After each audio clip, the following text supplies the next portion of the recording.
የተፈጨ ጤፍ የለም? ወዴት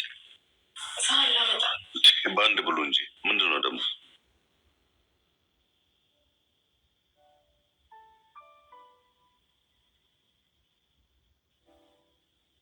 እኔን ተወኝና እሷን አጉርሳት። ጉረሽ እንጂ እኔ ባልኖር ኖሮ የተጎራረሳችሁ አይደል የምትበሉት? ልታሳንቃት ነው እንዴ? ሰላም ሰላም፣ ውድና የተከበራችሁ የቻናል ቤተሰቦች እንዴት ናችሁ? ሰላም ናችሁ? የለኝ እኔ ሰላም ነኝ፣ እግዚአብሔር ይመስገን። ለቻናል አዲስ የሆናችሁ ላይክ፣ ሸር፣ ሳብስክራይብ በማድረግ ቤተሰብ ሆኖ ነባር የሆናችሁ ደግሞ ላይክ ሸር እያደረጋችሁ አበረታቱኝ ውዶች። ይህ ዛሬ ደግሞ ይዤላችሁ የመጣሁት አስተማሪና አዝናኝ የሆነ የጽናት ድራማ ነው። ባለፈው በክፍል 64 አቋርጠነዋል። ዛሬ ደግሞ በክፍል 65 ይዤላችሁ መጥቻለሁ ውዶችዬ። እና ዛሬ ይዤላችሁ የመጣሁት በክፍል 65 ሆኖ ምሩና ናሆሜ እየተጨናነቀ ነበር። እና እንዴ ናሆሜዬ ምን ሆነ ነው የምትጨናነቀው? ምን ሆነ ነው አለችው። እሱም አይ ምንም አስደነገጥኩሽ አይደል? ምንም እኔ አልተጨነቅኩም፣ ተኝ የኔ ፍቅር አላት ማለት ነው። እሷ ደግሞ እንዴ እየተጨነቅኩ እያየሁ ከራሴ በላይ እኮ ነው የማውቅህ እና የሆንክበት ነገር ንገረኝ በእናትህ አለችው። እሱ ደግሞ እረ ምንም አልሆንኩም፣ ግን የኪራ ነገር እያሳሰበኝ ነው። ጓደኛዬ እኮ ነው፣ ጓደኛዬ ስለሆነ የእናቱ ነገር ሲሰማ እንዴት እንደምሰበርና እንዴት እንደምሆን እያሳሰበኝ ነው እንጂ አላት ማለት ነው። እሷ ደግሞ አዎ ልክ ነህ፣ ግን ሁሉም እግዚአብሔር ያለው ነው የሚሆነው፣ ፈጣሪ ያለው ነው የሚሆነው እና አትጨናንቅ የኔ ፍቅር አለችው። እሱም እሺ የኔ ውድ ተኝ አላት ማለት ነው። ተኛት። እዛ ላይ ደግሞ ኪራ ለእናቱ ደወለ። እናት ላይ ደውሎ እናቴ ምንድን ነው እያሳለች ነው? አሞሻል እንዴ አላት። አዎ ትንሽ አሞኛል አለችው። እና ወደ ሐኪም ቤት አትሄጂም? ልምጣ እንዴ ልውሰድሽ አላት። ኧረ ችግር የለውም አያቴ ልጆቿ ያስታሟት፣ ወንድሞች ያስታሟት፣ አንቺ ወይም እኔ ወደ ቤትሽ አላት ማለት ነው። እና ከዛ ደግሞ ጽናትዬ መጥታ ምግብ እያቀረበችላቸው ለኪራና ለአባቱ ምግብ እያቀረበች ምግብ አቅርባ ልትሄድ ስትል እንዴ ተቀመጭ ከኛ ጋር ትበያለሽ አልዋት ማለት ነው የኪራ አባት። እሷ ደግሞ አይ አሁን ነው የበላሁት አለች እየተንተባተበች። እሱ ደግሞ ኪራ ደግሞ መቼ ነው የበላሽው? ጠዋት እኮ ነው የበላሽው፣ እኔ ተቀመጭ ብሎ እጇ ይዞ አስቀመጣት ማለት ነው። ከዛ ምግብ አቅርባ ልትሄድ ስትል እንዲህ ወዴት ነው አለዋት። ሳህን ለመጣ አብራችሁ ብሎ በአንድ ሳህን ብሎ እንጂ አለዋት ማለት ነው። ከዛ ኪራዬ ለአባቱ ላጎርስ ስል እሳቸው ደግሞ አግሮሷት እንጂ ለሷ ለእኔ ሳይሆን ለሷ ነው ማግሮስ ያለብህ አለዋት። ከዛ እንደዚህ ብለው እየተሳሳቁ ምግባቸው በሉ። ከዛ ወጡ ማለት ነው። የኪራ አባት ብቻቸው ቤት ቀሩ። እንዴ ልጆች የት ሄደው ነው? ቤቱ እኮ ጭር አለ እኮ የት ሄደውን ልጆቼ ምን በላቸው እያሉ እየተጨነቁ እያለ ከዛ እስኪ ወጣ ልበል እንዴት ነው ስራ የሌለው ሰው ግን እንዴት ብሎ ነው ምድሩ እየመሸለት ያለው ብለው ወደ ውጭ ለዝናኑ ወጡ ማለት ነው። ከዛ የሆነ ካፌ ላይ ተቀምጠው እያለ ሳያስቡት ክብሮም መጣ ማለት ነው። ክብሮም ማለት ራሳቸው ያሳደጉት እንደ ልጃቸው አድርገው ያሳደጉት ልጅ ነው እና ከዛ ወደ ውጭ ሀገር እሄዳለሁ ብሎ እየተማረ ነበር። ከዛ ፈተና ተፈትኖ አለፈ። ፈተና ተፈትኖ አልፎ እያለ ግን ኃላፊዎቹ እንዳስቀሩት ነው የምናገረው ማለት ነው ለኪራ አባት። ከዛ እና ለምን ደበቀኝ ለሶስት ወር ሙሉ ለምን ደበቀኝ? አንተ እኮ ልጅ ነህ አሉት ማለት ነው። እሱ ደግሞ ጋሽዬ እንዴት አድርጌ ነው ይሄ ሁሉ ልፋት ለፍተው ይሄ ሁሉ ክሳራ ከስረው ከዛ ደግሞ እኔ መጥቼ ፈተና አላለፍኩም ብዬ እንዴት ድፍረቱስ እንዴት ይኖረኛል አለ ማለት ነው።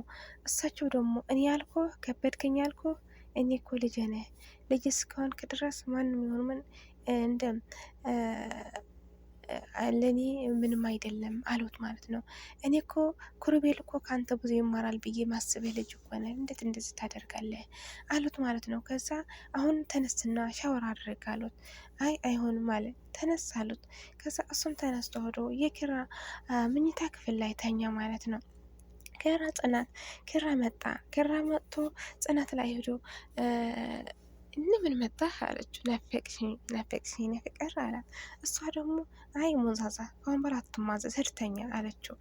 እሺ ልብስ አምጭልኝ አላት። እሺ ችግር የለው አመጣልሃለሁ ሂድ አለችው። ግን ልብስ ቀይር እመጣለሁ አላት ማለት ነው።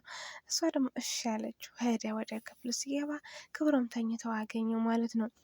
እንዴ በስመ አብ ወወልድ ወመንፈስ ቅዱስ አይን ነው ምንድነው ዛሬ ምን ሆኜ ነው አለ ማለት ነው። ከዛ ክብሮም ነቃ፣ ተነሳ። አንተ ምን ታደርጋለህ እዚህ ላይ አለው።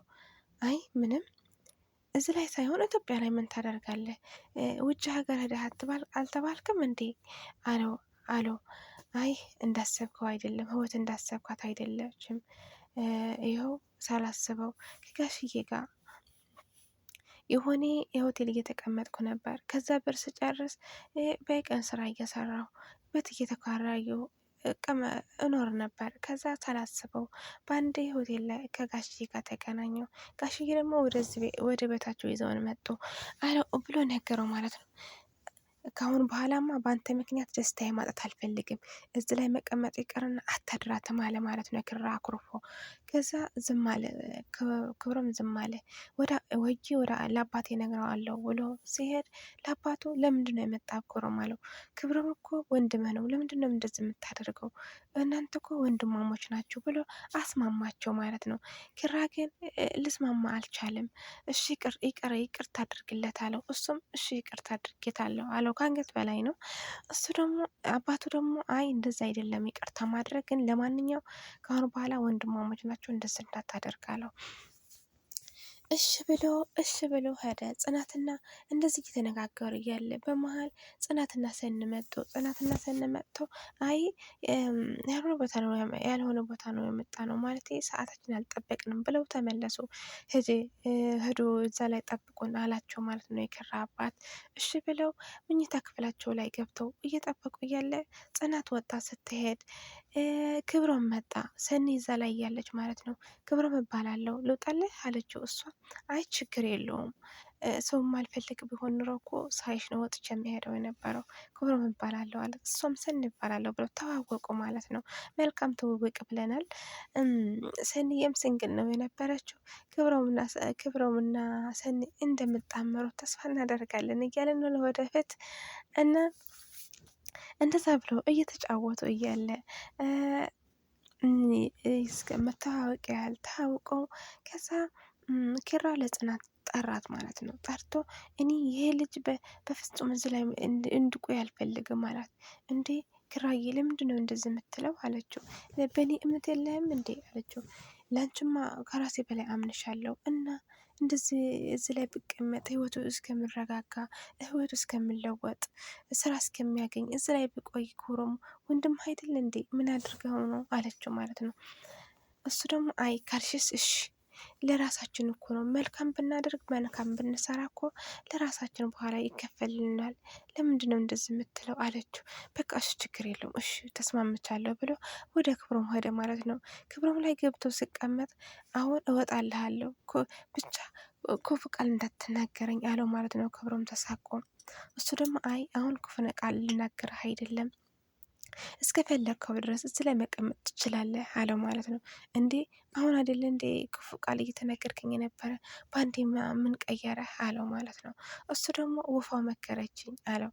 ወፏ ማለት ጽናት ናት አለው። አዎ ያለ ጽናት ማን አለኝ ብለህ ነው አለው። ከዛ ተስማሙ ማለት ነው። ሁለታቸው ተስማሙ፣ ታረቁ። ጽናት አስታረቀቻቸው ማለት ነው ውዶችዬ። እናም ሴት ብልሃተኛ ናት የሚባለው ለዚህ ነው። ከዛ ጽናትዬ ወደ ምሩ ሄደች። ምሩ ጽጌ አዲስ ፍቅር እንዴት እያደረገች ነው አይ ብላ ጠየቀቻት። እሷ ደግሞ አንቺዬ ሁሉም ነገር ሲያገረሽ ይጠብቃል እና በቃ ስወጣ ወደ ስራ በጣም እኮ ይናፍቀኛል አለቻት። እሷም ሳቀቻት ማለት ነው። ከዛ ወደ ቤቷ እየተመለሰች እያለ ክብሮም አገኘችው። ክብሮም አስደነገጣት። እንዴ አንተ መቼ ነው ለእኔ ማስደንገጥ የምትተወው አለችው። እንዴ እስካሁን ትደነግጫለሽ እንዴ? እና አንድ ነገር ሰማሁ፣ አንድ ወሬ ሰማሁ አላት። ምን? እንድታጨስ ሰምቻለሁ አላት። አዎ ፈጣሪ ክሶኛል ብላ ነገረችው። እሱ ደግሞ አዎ ግን አንድ ምክር መምከር እፈልጋለሁ ላንቺ ወንድሜ ተናዳጅና ቁጡ ስለሆነ አንቺ እሱ ስናደጅ አንቺ ውሃ እየሆንሽ ተስማምታችሁ መኖር አለባችሁ ብሎ መከራት ማለት ነው። ውዶችዬ ክፍል 65 ይሄ ይመስል ነበር። በክፍል 66 እስከምንገናኝ መልካም ቆይልኝ። ላይክ፣ ሸር፣ ሳብስክራይብ እያደረጋችሁ ተቀላቀሉ። ውድድር አደርጋችኋለሁ። የነበረን ቆይታ እንደወደዳችሁ ተስፋ አደርጋለሁ። መልካም ቀን ይሁንላችሁ። ባይ ባይ።